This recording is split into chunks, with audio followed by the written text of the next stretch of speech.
থাকবো না আর বদ্ধ ঘরে, দেখবো এবার জগৎটাকে। বন্ধুরা, ভ্রমণ পিপাসু বাঙালি একটু সময় পেলেই বেরিয়ে পড়ে দেশ ঘোরার নেশায়। আর তাই আজকে আমাদের বিশেষ আকর্ষণ আরাবল্লী পর্বতমালা ও মরুভূমির দেশ রাজস্থান। আজকের ভিডিওতে আমরা দেখব pink city Jaipur. Jaipur pink city নামে পরিচিত 1737 খ্রিস্টাব্দে সওয়াই জয়সিংহ শহর পত্তন করেন। তার বহুকাল পরে 1876 খ্রিস্টাব্দে গোটা শহর গোলাপি রঙে সেজে ওঠে মহারানী ভিক্টোরিয়ার স্বামী প্রিন্স অ্যালবার্টকে স্বাগত জানাতে। আর সেই থেকে পিঙ্ক সিটি নামেই পরিচিত জয়পুর।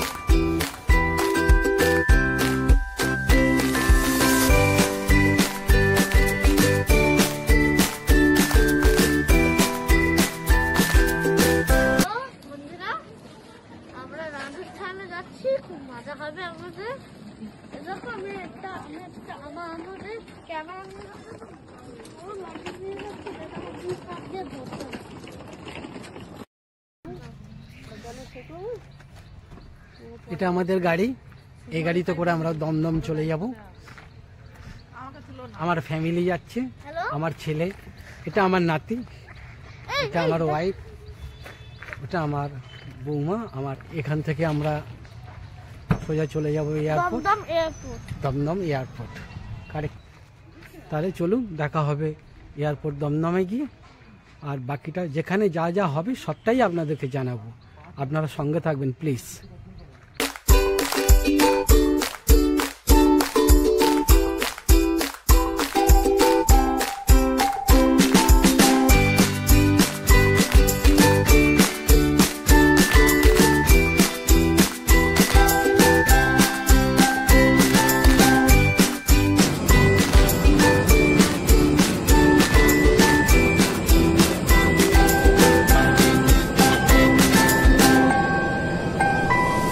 জয়পুর এয়ারপোর্ট থেকে বেরিয়েই একদম এয়ারপোর্টের লাগোয়ায় দেখবেন প্রিপেড ট্যাক্সি স্ট্যান্ড।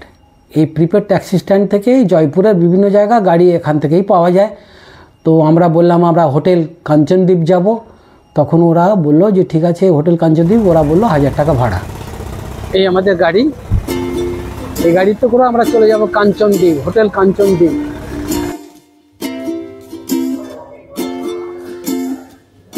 এই যে 20 ডিসেম্বর 2024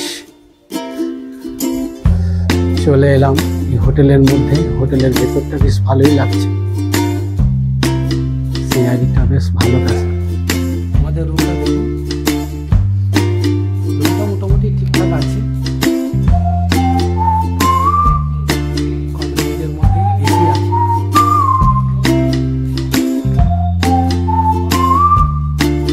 আমি সমর। আজ 21শে ডিসেম্বর।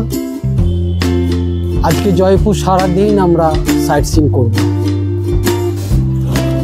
একটু ব্রেকফাস্ট করে নিয়ে আপনাদের সঙ্গে বেরিয়ে পড়ব। প্রথমেই যাব আমরা বিড়লা মন্দির। বিড়লা মন্দির, লক্ষ্মীনারায়ণ মন্দির আছে, তা দেখার পরেই চলে যাবো আমের।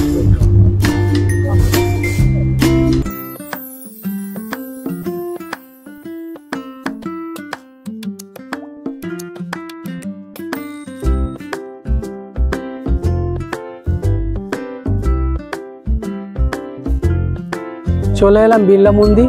চলুন বিড়লা মন্দিরের ভেতরে গিয়ে সবটাই দেখাবো আপনাদেরকে। ওই দেখা যাচ্ছে বিড়লা মন্দির, মা লক্ষ্মীনারায়ণের মন্দির। দূর থেকে বেশ সুন্দর দেখাচ্ছে। চলুন এগিয়ে যাই, কাছে গিয়ে দেখি এবং আপনাদের দেখাই। দেখুন, সাদা পাথরের তৈরি, খুব সুন্দর লাগছে। লোকমুখে শোনা যায় তাজমহলের যে পাথর দিয়ে তৈরি হয়েছিল, এখানেও সেই পাথর দিয়েই বিড়লা মন্দির তৈরি হয়েছিল।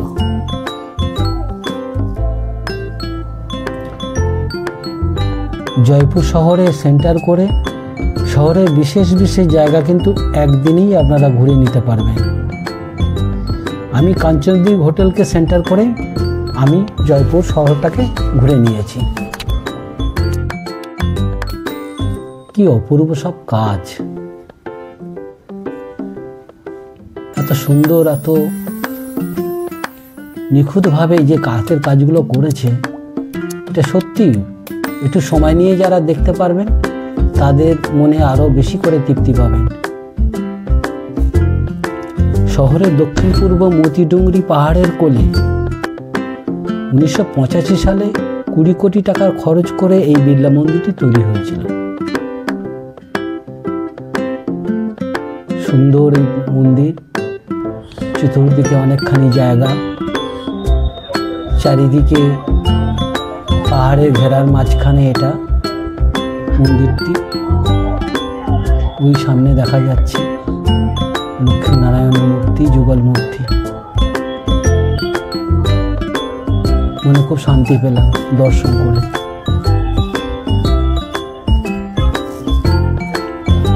উপরে যেসব চিত্রগুলো দেখছেন, এই চিত্রগুলো কিন্তু সবই পৌরাণিক কাহিনী ধরেই এই চিত্রগুলি এখানে তৈরি করা হয়েছে।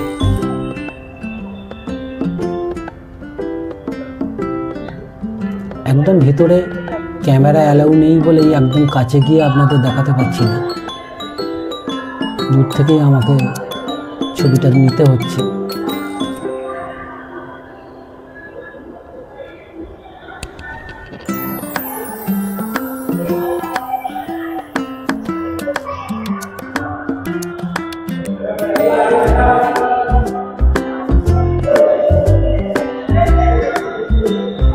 বন্ধুরা, বিড়লা মন্দির দর্শন করাতে পারলাম এবং আমি নিজেও দর্শন করলাম।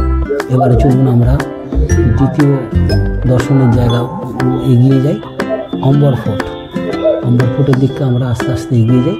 চলুন, আমাদের সাথে চলুন।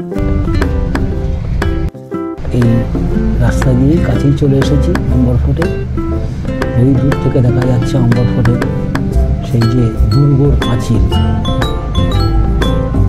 রাজস্থানের বিশেষ বৈশিষ্ট্য হচ্ছে যে এই যে দুর্গগুলো এমনভাবেই তৈরি করা, প্রায় সব 19-20 একই রকমই দেখতে। বড় বড় শিল, দূর থেকে মনে হয় বড় বড় শিল পাথর তৈরি করা, এই পাঁচিল দিয়ে ঘেরা, যাতে শত্রুরা বাইরে থেকে ভিতরে না ঢুকতে পারে এবং দুর্গের ভেতর থেকে যাতে আক্রমণ করা যায় বাইরের শত্রুদের, সেই সব মাথায় রেখে এই তৈরি করা হয়েছিল এই দুর্গ মন্দির। সবই দুর্গটা প্রায় সবই একই, কিন্তু এক একটা দুর্গ এক এক রকমের। দেখুন বন্ধুরা, মাওটা লেকের দুর্গর প্রতিচ্ছবিটা এসে কত সুন্দর লাগছে। আরাবল্লী পাহাড়েরও ছবি পড়ছে জলের। এই মাওটা লেকের পাশে বসে বেশ কিছুক্ষণ সময় আপনি কাটাতে পারেন, ভালো লাগবে। রাজপুত স্থাপত্য নিদর্শন এই অম্বর প্রাসাদ। শোনা যায় 1592 মানসিংহের হাতে শুরু হয়েছিল, আর শতাধিক বছর পর রাজা সোয়াই জয়সিংহের হাতে শেষ হয়। দ্বিমতেও আছে 967 খ্রিস্টাব্দে রাজা ঢোলর হাতে পত্তন হয়, আর 1614 মানসিংহের হাতে সম্পূর্ণতা পায় এই প্রাসাদ।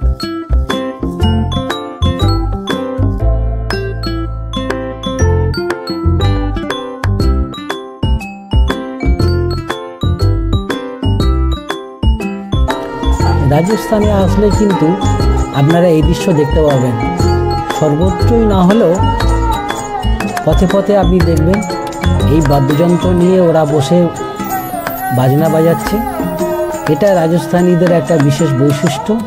রাজস্থানী খানা পিনা যেমন একটা বৈশিষ্ট্য, রাজস্থানী ডাল বাটি চুরমা এবং অন্যান্য ল্যাংচা থেকে মিষ্টি থেকে নানা রকমের খাবার এখানে আছে, বৈশিষ্ট্য খাবার। এটা যেমন বৈশিষ্ট্য, তেমন এই বাদ্যযন্ত্র নিয়ে এরা যে বসে আছে, অপরূপ সুন্দর সুর এরা তোলে, সত্যি খুব ভালো লাগে। এটার কোনো বিকল্প হয় না। আমরা যখন বিড়লা মন্দির থেকে আমরা অম্বর ফোর্টের দিকে আসি, যে গাড়িতে করেই আসুন না কেন, আপনাদের নির্দিষ্ট এই ফোর্টের দূরে আপনাদেরকে দাঁড় করিয়ে দেবে। এরা একেবারে ফোর্টের কাছাকাছি আসে না। খুব খারাপ লাগছে একটা খবর শুনে যে এখানে একটা খুব সুন্দর ব্যবস্থা ছিল, এই ফোর্টের এই রাস্তা দিয়ে হাতির পিঠে চড়ে উপরে ওঠার একটা সুযোগ ছিল। কয়েক বছর আগে বিশেষ একটা কারণে সে হাতি বন্ধ হয়ে গেছে। এখন আপনাদের আসতে গেলে ওই বাস থেকে এসেই আপনাদের অটো নিয়ে আসতে হবে টিকিট কাউন্টার, এখান থেকে টিকিট আপনাদের বুক করতে হবে। আর অটো করে আপনার আসতে গেলে পার হেড 350 টাকা মতো করে নেবে পার হেড। তারপরে আপনারা টিকিটটা কেটে আপনি হোটেলের মধ্যে ঢুকতে পারবেন। তবে হাতির পিঠে চড়ে যাওয়ার যে একটা আনন্দ, সেই আনন্দটা থেকে আমরা বঞ্চিত হলাম। সেটা কিছু করার নেই, হয়তো দেখা গেল আগামী 2 বছর পরে বা আরও কিছুদিন পরে হয়তো আবার হাতিগুলি পাওয়া যাবে, হাতির পিঠে চড়ে এই ফোর্টের মধ্যে আসা যাবে। বিড়লা মন্দির থেকে যখন আপনার অম্বর ফোর্টে আসবেন, যে গাড়িতে করে আসবেন সেই গাড়ির ড্রাইভারের ফোন নম্বর এবং গাড়ির নম্বরটা অবশ্যই সঙ্গে রাখবেন। এত ভিড় হয়ে গেছে ঠিকঠাক ভিডিও করতে পারছি না। আমার রানিকা মহলে প্রথম ঢুকছি, একটা গাইড নিয়েছি, গাইড সামনে আছে।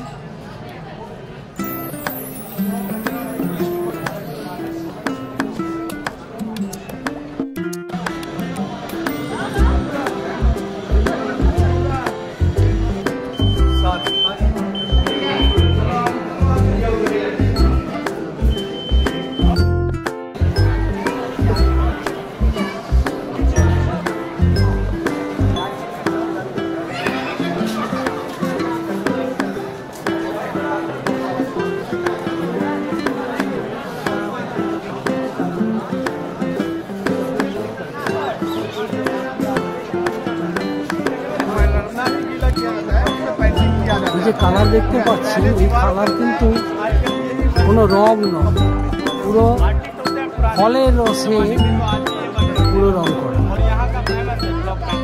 তা সত্যি খুব আশ্চর্যের বিষয়। যত ভেজিটেবল আছে সেই ভেজিটেবলের যে বিভিন্ন কালার, সেই কালারটাকে সুন্দর করে দেওয়া হয়েছে।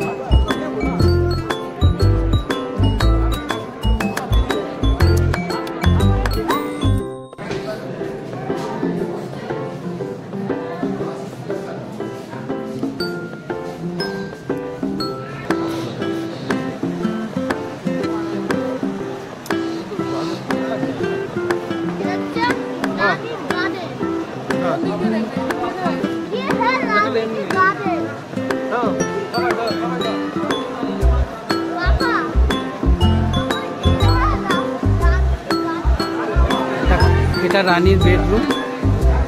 এই রানীর বেডরুম, রানী মায়ের যে দরজাটা দেখছেন পুরো হাতির দাঁত দিয়ে কাজ করা, পুরো হাতির দাঁত দিয়ে কাজ করা। এটা রানীর বেডরুম। এটা সুড়ঙ্গ পথ, এই পথ দিয়ে বিপদের সময় রাজবাড়ির লোকেরা নিরাপদ জায়গা পৌঁছে যেত।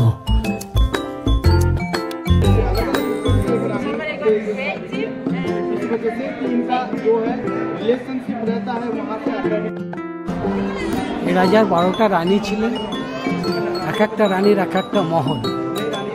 এটা হচ্ছে প্রথম রানীর মহল। এই রানীর স্নান করার জায়গা।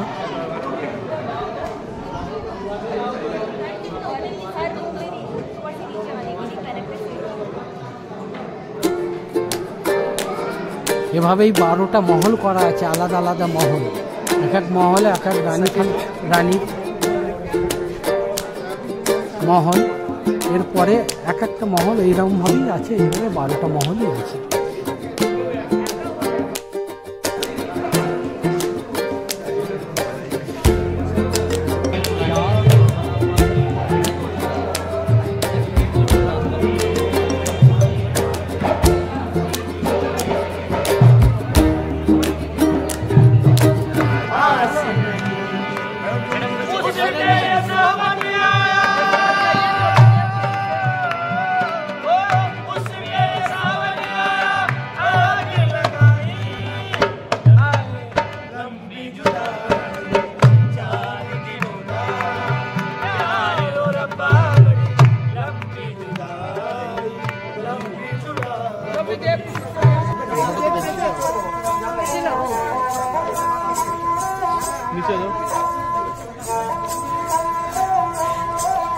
ওখানে যাও, ওখানে যাও, ওখানে যাও।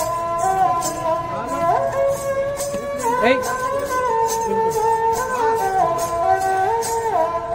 ওটা নাও, ওটা কোলে নাও, ওটা নাও, হাতে নাও, ভাই যাও, ভাই যাও।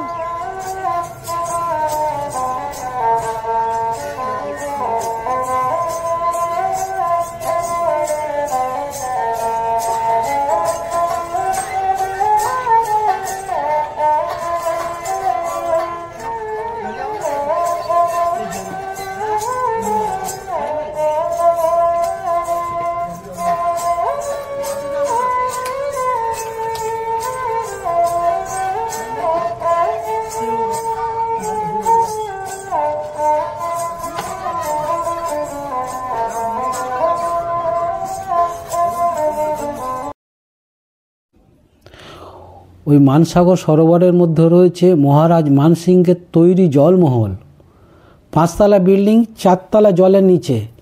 এটা রাত্রে খুব সুন্দর লাগে, নানা রকমের আলো দিয়ে সাজানো থাকে, খুব সুন্দর লাগে। ওখানে বেশ কিছুক্ষণ সময় এখানে বসে ভালো লাগবে আপনার। আমরা এখন এলাম সিটি প্যালেসে। সিটি প্যালেস দেখতে। সিটি প্যালেসে সিনিয়র সিটিজেনদের জন্য 150 আর অর্ডিনারি 300, স্টুডেন্টদেরও 150। এই হয়েছে লাইন। আমরা অম্বরপুর থেকে এখানে আসতে একটু দেরি হয়ে গেছে, আমাদের দুপুরে খাওয়া দাওয়া করতে একটু দেরি হয়ে গেছে। রাস্তায় এত জ্যাম সে কলকাতারই মতো। 300 টাকার টিকিট, কিন্তু সিনিয়র সিটিজেনদের জন্য ডিসকাউন্ট করে 150, স্টুডেন্টদের জন্য ডিসকাউন্ট করে 150। এই টিকিট কাউন্টার।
এখানে এখনো রাজপরিবার বাস করেন।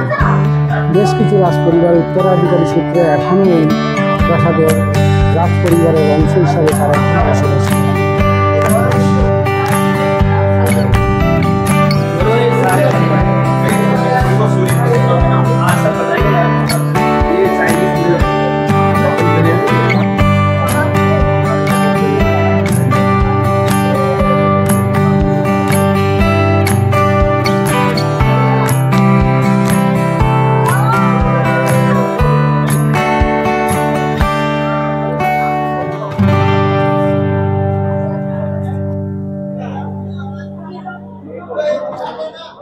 জয়পুরে পর্যটকদের সর্বাধিক প্রিয় মন্তব্য সিটি প্যালেস।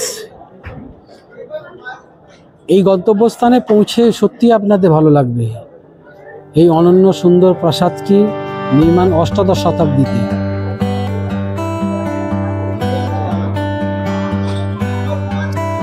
প্রাসাদের একটি অংশে রাজপরিবারের বর্তমান সদস্যরা এখনও বসবাস করেন। এই চোখ ধাঁধানো প্রাসাদে আছে মুবারক মহল, জেনারা মহল, আরো অনেক মহল আছে।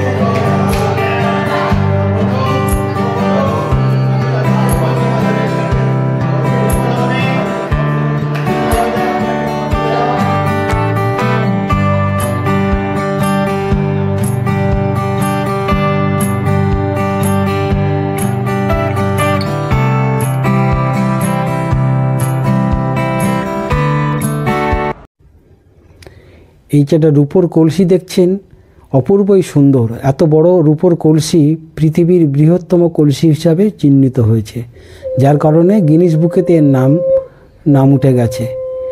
খুব সুন্দর সাজিয়েও রেখেছে, চতুর্দিকে কাঁচ দিয়ে সাজিয়ে রেখেছে, কেউ যাতে স্পর্শ না করতে পারে। খুব ভালো লাগছে। বন্ধুরা, এখন চলে এলাম হাওয়া মহলে। এই হাওয়া মহলে এসে অবাক দেখছি যে কত বড় বিল্ডিং, 5 তলার সমান বিল্ডিং। এই 5 তলা বিল্ডিংয়ে এই হাওয়া মহল তৈরি করেছিলেন তখনকার মিস্ত্রিরা। কত দূর চিন্তাভাবনা তারা করেছিলেন, সুন্দরভাবে হাওয়াটার ভেতরে ঢুকবে আর রাজার রানীরা এখানে আসতেন হাওয়া খেতে। এই হাওয়া মহলের বিচিত্র বিল্ডিংয়ের রূপ দেখলে সত্যি আপনি তন্ময় হয়ে যাবেন, খুব ভালো লাগবে। এখানেও আপনি বেশ কিছু সময় কাটাতে পারেন। বন্ধুরা, এখন চলে এলাম যন্ত্রমন্ত্র ঘরে। সিটি প্যালেসের খুব কাছাকাছি যন্ত্রমন্ত্র ঘর।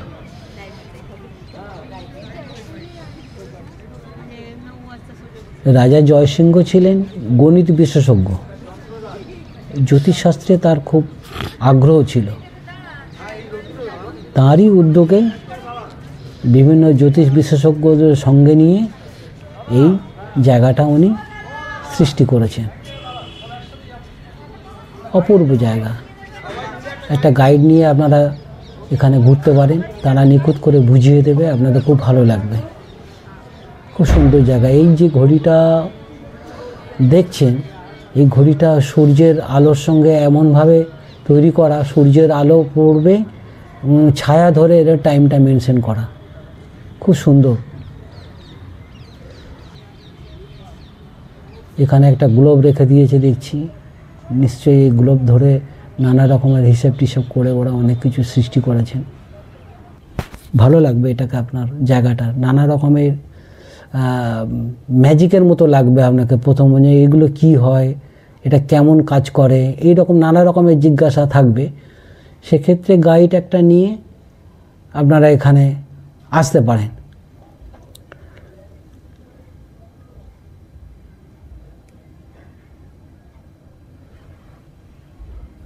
দেখুন এই সিঁড়িটা সোজা উপরে উঠে এ পাশে এসে থেমে গেছে এবং নানা রকমের সবই কারিকার্য করা এখানে।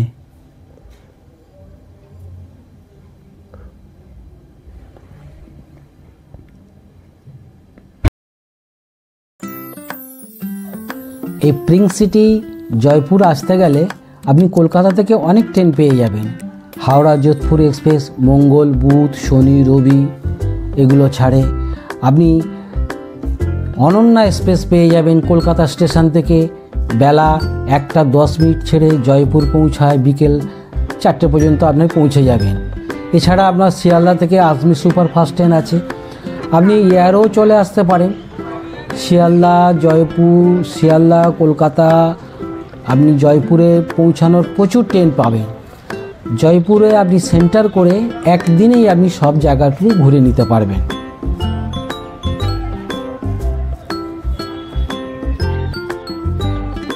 বন্ধুরা, আমার একটা বিশেষ অনুরোধ যে আমার চ্যানেলটি যদি আপনাদের ভালো লাগে তাহলে প্লিজ সাবস্ক্রাইব করে বেল আইকনটি প্রেস করে লাইক করে দেবেন এবং শেয়ার করে দেবেন, এই আশা আপনাদের কাছে আমি রাখছি। আমার পরের পর্বে থাকবে উদয়পুরে এবং পুষ্করে নানা রকম খুঁটিনাটি খোঁজখবর। তাছাড়া এই অঞ্চলের কোথায় কি ফেমাস খাবার পাওয়া যায় সেই গল্প আপনাদের সঙ্গে নিশ্চয়ই হবে। আরও অনেক অনেক জায়গা আমরা যাব, সেসব পর্বগুলো আপনাদের পরে পরে সব একটার পর একটা আপনাদের দেখাবো। আশা করছি আপনারা আমার সঙ্গে থাকবেন এবং আপনাদের ভালোবাসা আমি অবশ্যই পাবো।